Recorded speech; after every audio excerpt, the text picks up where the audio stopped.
Oi pessoal, então vamos continuar a nossa explicação, né? Nosso conteúdo para conseguir completar a ementa da disciplina.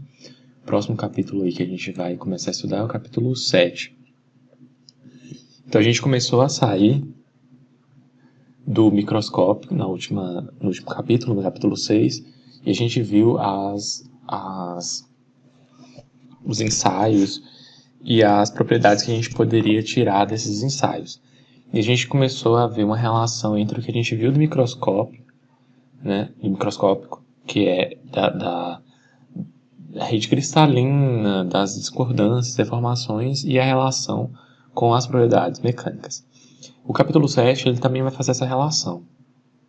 No começo a gente vê o que é a deformação plástica agora de um contexto microscópico, e aí a gente vai relacionar como essas deformações plásticas podem gerar para a gente aumento de resistência mecânica.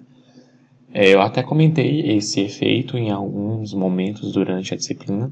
Agora a gente vai ver como que acontece esse mecanismo mesmo, né? O que causa esse aumento. E depois no final a gente vai ver formas de... depois que você introduz a deformação na rede cristalina, como restaurar um pouco, né, diminuir a quantidade de discordâncias,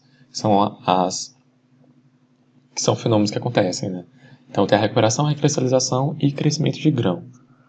A gente vai ver quando chegar lá, né, que são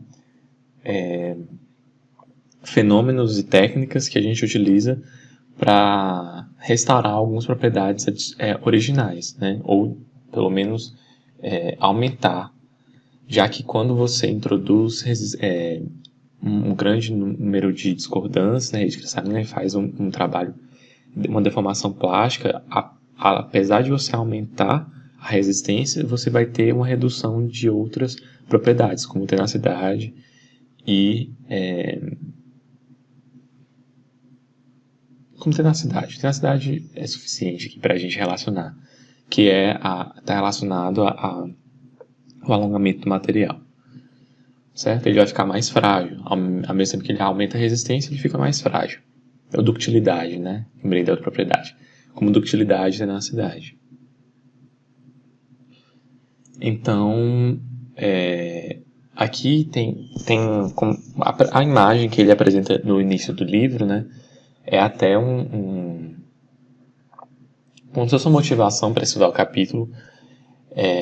Aqui a gente tem uma latinha de alumínio no formato original, que é esse formato aí até antes desse copinho, ela tem um formato de disco, né?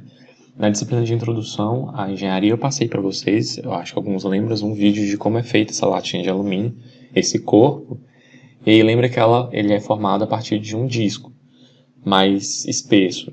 E aí, por uma série de etapas de estiramento, de deformação, a gente vai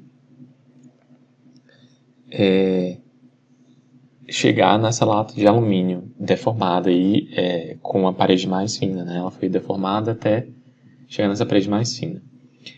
Essa deformação que a gente faz com trabalho a frio, né? Porque a gente não está a uma temperatura mais alta aqui para poder fazer esse alongamento aí da latinha, né? Elevar essas paredes. E aí aqui tá o mais interessante aqui que quer mostrar nessas figuras é a deformação do grão, do material. Então, ao fazer essas deformações aí, ao alongar essas paredes e diminuir a espessura, você acaba fazendo com que o grão seja alongado. Então,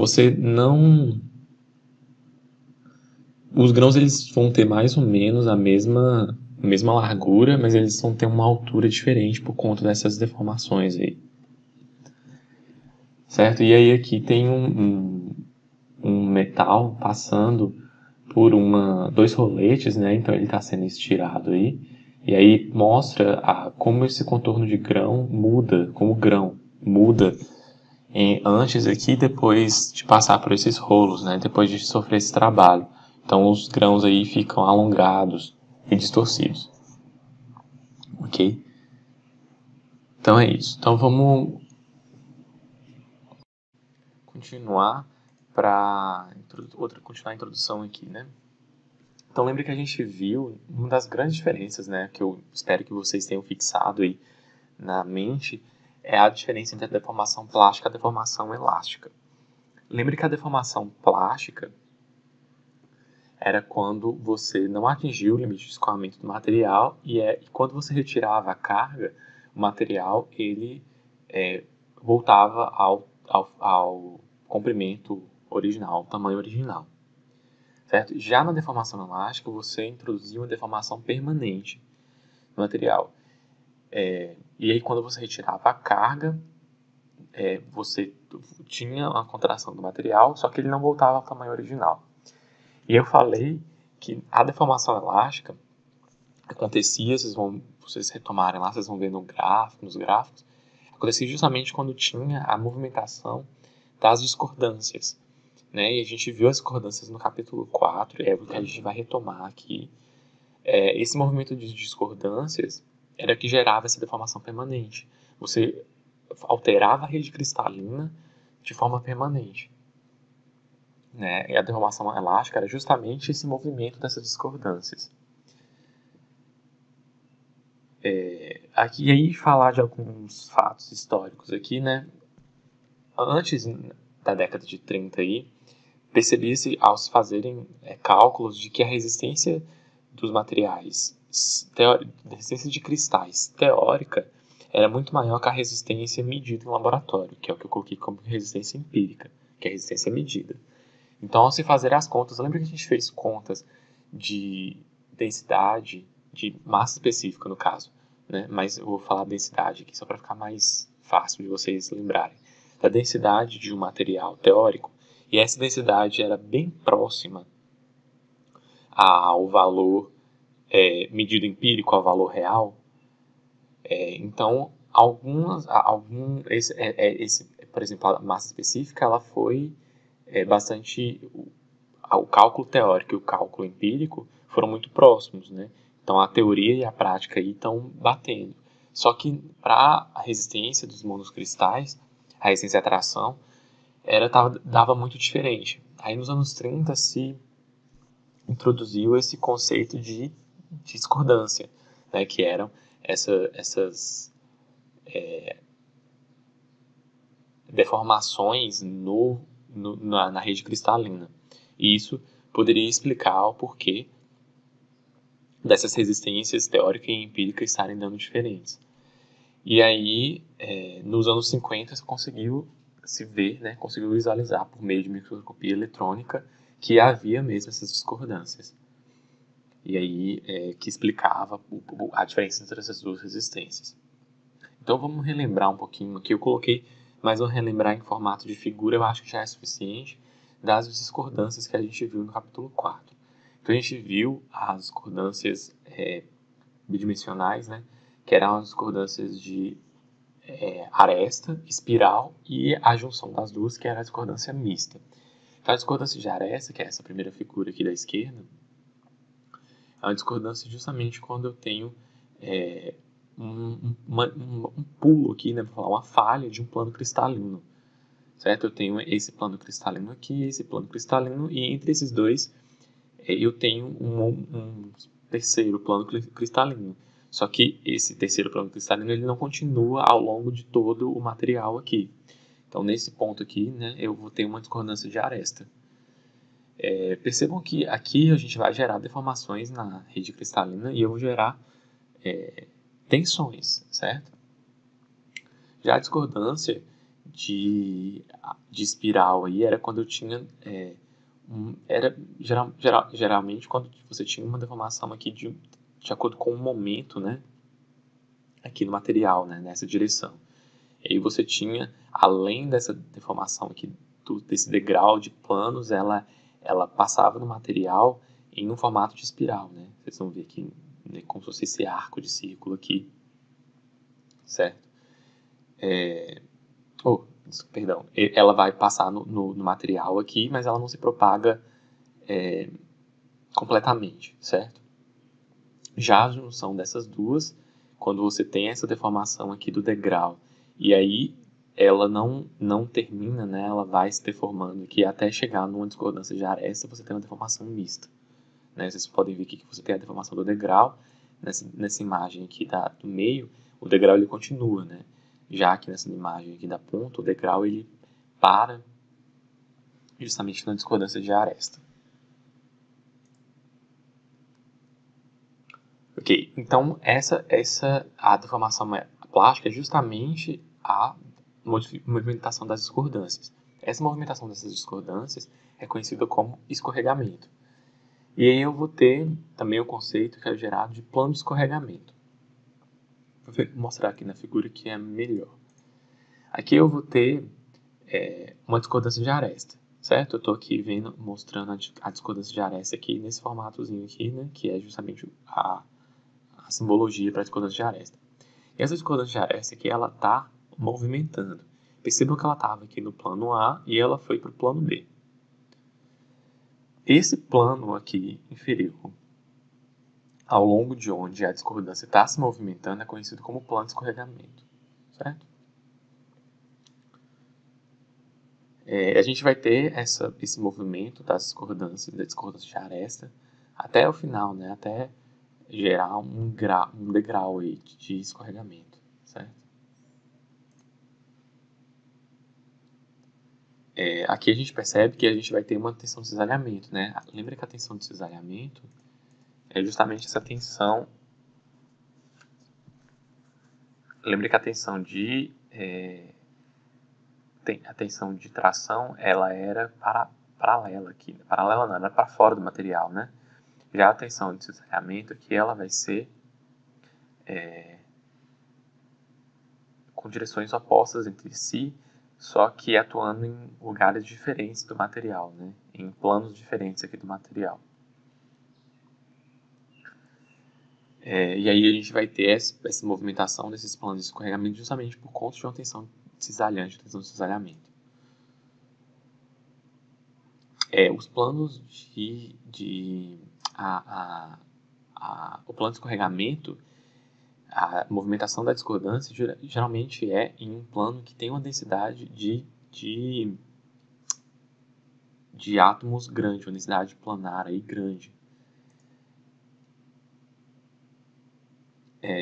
Mas nem era isso que estava falando aqui, né? A densidade de discordância é justamente a quantidade de discordância num determinado volume em determinada área, certo? Então, por exemplo, se você tem, vamos supor, 1 metro quadrado do material, aí você conta a quantidade de discordância daquele 1 metro quadrado do material, e aí você vai ter uma densidade de discordância, certo?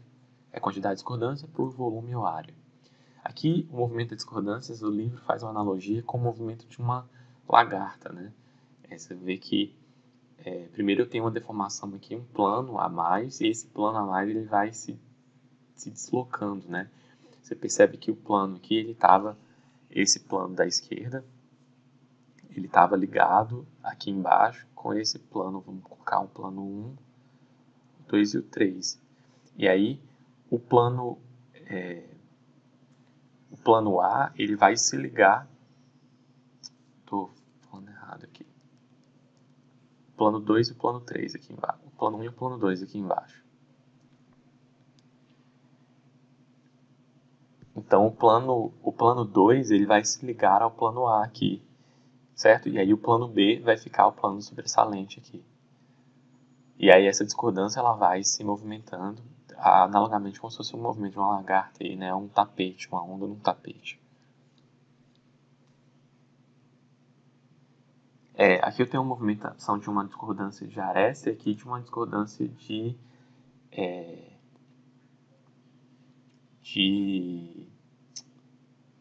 hélice, né?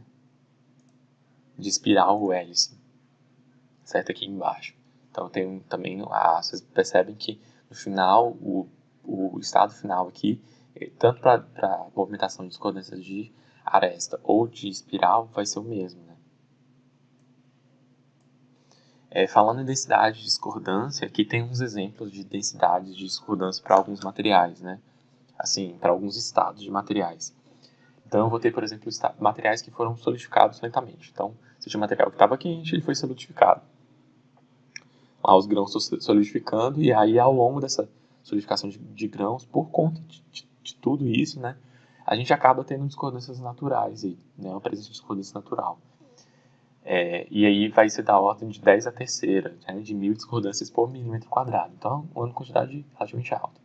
Para o material, por exemplo, o material da latinha, em que você trabalhou, inseriu discordâncias, então o material deformado ele vai ter da ordem de 10 a nona, 10 a décima aí, né? 10 a nona vai ser 1 bilhão de discordâncias por milímetro quadrado. Já materiais que foram deformados, só que eles foram tratados termicamente, teve um tratamento posterior, onde você aumentou essa temperatura do material, e aí houve alguma recuperação, ou crescimento de grão, recristalização, e aí diminui a quantidade de deformação aí, né, de discordâncias, perdão, dentro do material, né, volta na ordem de 1 milhão aí.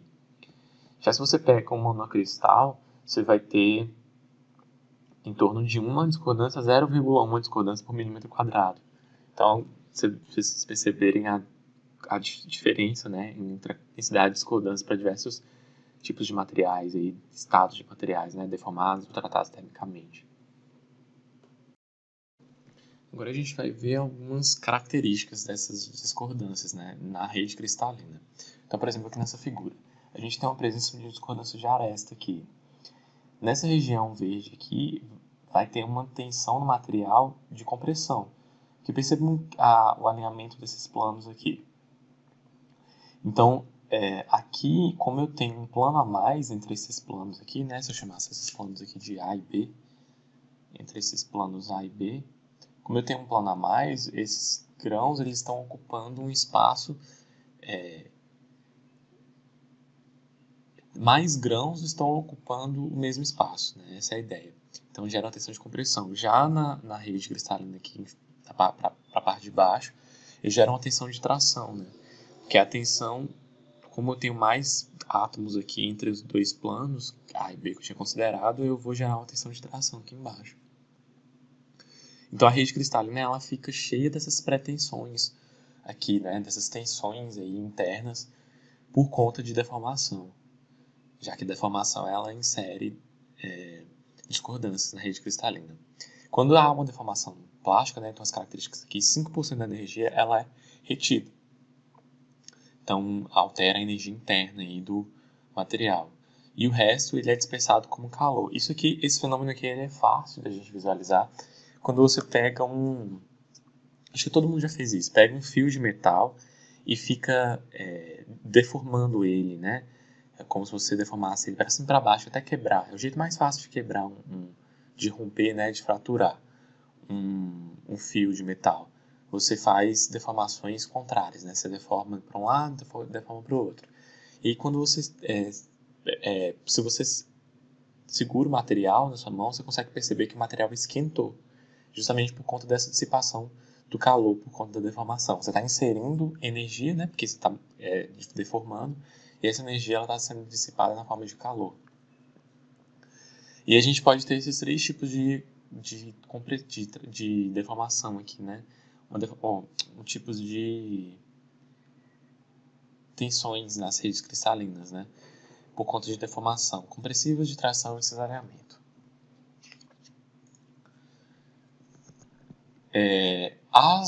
O material, após sofrer a deformação, ele vai ter campos de deformação distintos, né? Ou diversos, inúmeros lá dentro da rede cristalina. A gente viu aí que pode ser da ordem de 10 a nona, né? E aí a gente vê que depois de um tempo, esses campos eles podem se anular. Essas discordâncias elas podem se atrair por conta de campos opostos, né?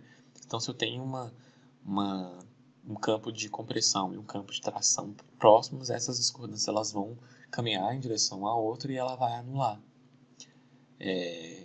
E o caso contrário ocorre se eu tenho dois campos próximos, aí eu vou ter uma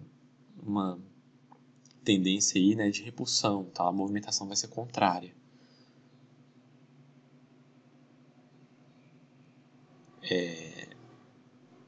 Então é isso. Esse próximo assunto aqui que eu vou falar vai ser sobre sistema de escorregamento. Eu vou retomar aquele conceito dos planos na rede cristalina, as direções cristalográficas e assim por diante.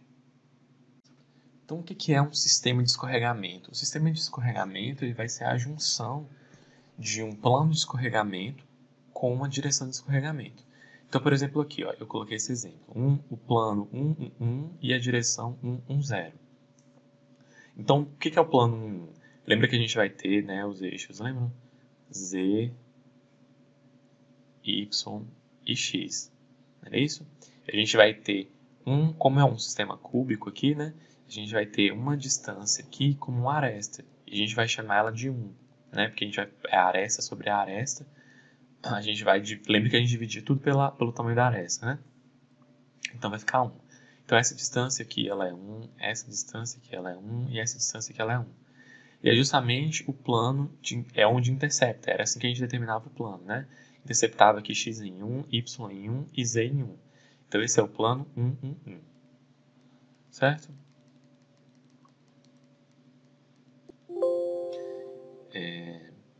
A gente vai ter aqui também as direções é uma família de direções de escorregamento. Então a gente vai ter a família 1, 1, 0.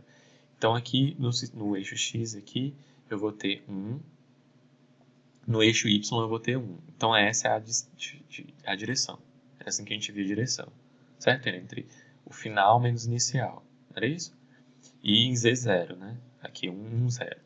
Então essa foi a direção. A gente vai ter 3 famílias de direção. Então x1, y1 e z0, ou y1, z1 e x0, e y1, z1, x1 e y0.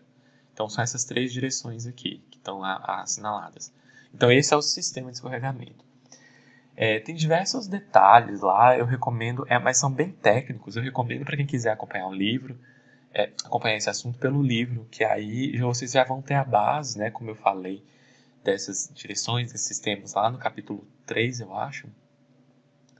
Vocês têm base para entender. E é pouco utilizado, assim, então só de falar aqui que é um sistema de escorregamento eu acho suficiente, né?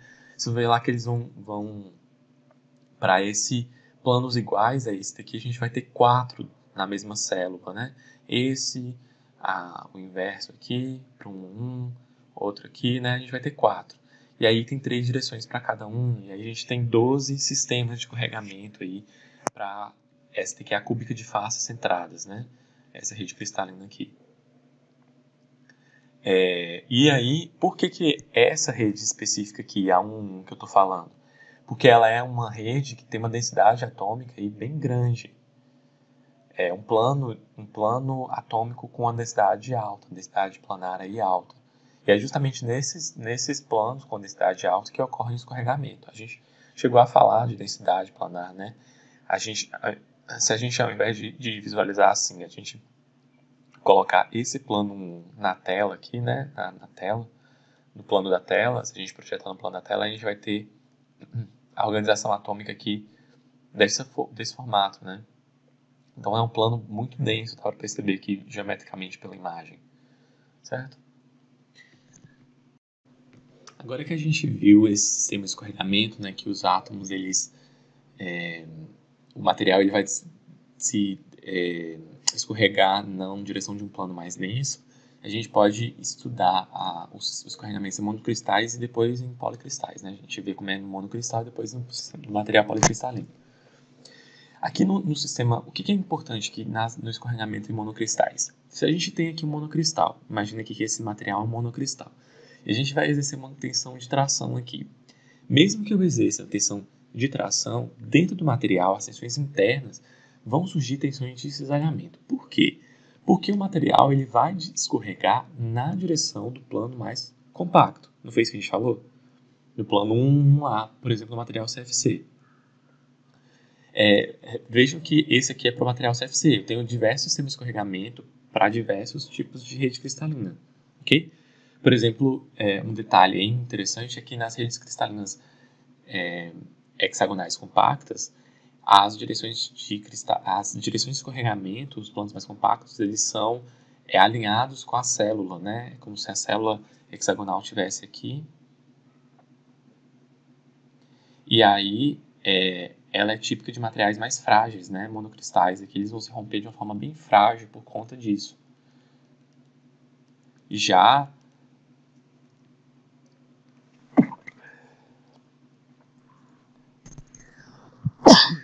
perdão aí. E já materiais, por exemplo, o CFC, igual esse daqui, eles vão ter essa divisão dessas tensões em diversas direções aí, né? De gerar tensões de escorregamento ao longo de diversos normal e na direção de planos de escorregamento. E aí, esse tipo de escorregamento aqui acontece muito em monocristais de materiais dúcteis, né? Então, o que são essas tensões de cisalhamento resolvidas que tem escrito aqui? São justamente essas tensões de cisalhamento que surgem por conta da escorregamento nesses planos compactos, certo? E aí tem uma fórmula, a gente também não vai chegar nesse mérito, vocês veem alguma coisa disso, eu acho que em resistência dos materiais 2, né? Até uma matriz, né, com essas tensões aí dentro do material. Então tem uma foto aqui, por exemplo, de um monocristal de zinco, se eu não me engano, o zinco é um material CFC, né? Deixa eu confirmar a informação aqui.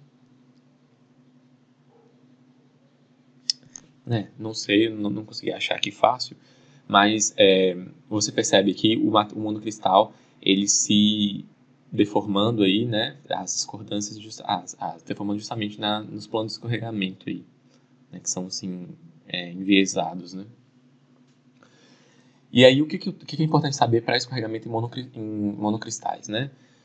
Eu já falei, esse aqui já falei, a primeira aqui, o caso, eu também já falei. A energia é menor justamente nesses planos, né? Por isso que esses planos são os preferenciais. Lembra que o material ele sempre procura esses estados de menor energia, né? Deformados estados de menor energia, eles ficam estáveis no estado de menor energia. Então isso é uma lei da natureza aí.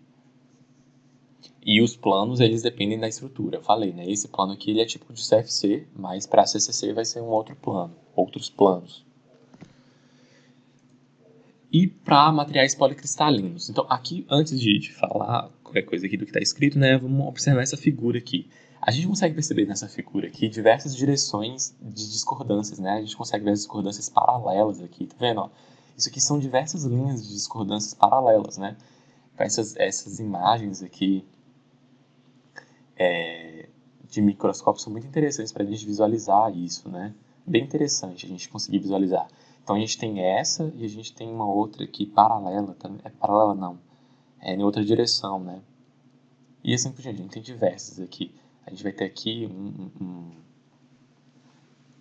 diversas direções, essas aqui, né? Aqui são outras, acho que é uma outra direção, tá vendo? Certo. E aí o que acontece? Como o material ele vai ter diversos grãos, as discordâncias elas andam dentro do grão. Mas quando elas chegam no contorno de grão, elas têm dificuldade de passar de um grão para o outro, justamente porque cada grão ele vai ter uma direção cristalográfica diferente. A gente viu isso. Então o que acontece é que eu vou precisar de uma tensão maior para deformar o material policristalino. E é por aí, aqui que a gente está começando a entender por que aumenta a resistência quando você insere uma deformação no material, uma deformação plástica no material. É mais difícil de mover uma discordância entre os grãos. Né? Vamos supor aqui que eu vou ter um material se deformando aqui, né? Eu vou ter um degrau de deformação aqui, né? Que é a tensão de cisalhamento aqui nessa direção, por exemplo. E aí, quando eu chegar aqui no outro grão, o outro grão ele vai ter uma direção diferente. E aí eu vou deformar aqui um pouco menos, né? A ideia é que eu vou deformar menos que se fosse alinhado. Se fosse alinhado, ia ter a deformação máxima, né? Se a gente imaginasse aqui o cosseno aí da força, né? Vou imaginar assim, não sei se vocês conseguirem abstrair isso, mas como eu tenho uma direção diferente, eu vou ter que projetar. E é por isso que eu falei de cosseno, que é a projeção, certo? Então é isso, vamos passar aqui outras informações. A direção varia, o contorno de grão é mantido. É mais ou menos isso. É exatamente isso que eu acho que eu passei por todas as ideias aqui. Então é isso, né? É mais difícil que as discordâncias se propaguem. Ok? E a última parte aqui dessa primeira aula sobre discordância e mecanismo de aumento de resistência é que as discordâncias não são o único fenômeno que ocorre na deformação. A gente pode ter deformação por máculas, por maculação. A gente viu mácula, que era quando a rede cristalina ela era como se fosse espelhada. Então, o que acontece numa deformação por maculação? Ela é específica para alguns planos cristalinos, né? E aí a gente pode ver que quando a gente deformou, que a gente tinha uma tensão de cisalhamento do material, e quando a gente deformou, os átomos eles assumiram uma outra posição, e a gente vê que aqui no plano de mácula, o material ele é espelhado, a rede cristalina ela é espelhada, né? Todo ponto que tem aqui de um lado tem do outro, aqui exatamente no mesmo lugar, certo? Então isso que é a deformação por maculação. Certo? Então a gente vai para o próximo tópico aí, que vai ser sobre os mecanismos de aumento de resistência. E eu vou encerrar essa aula por agora e já para a próxima aula.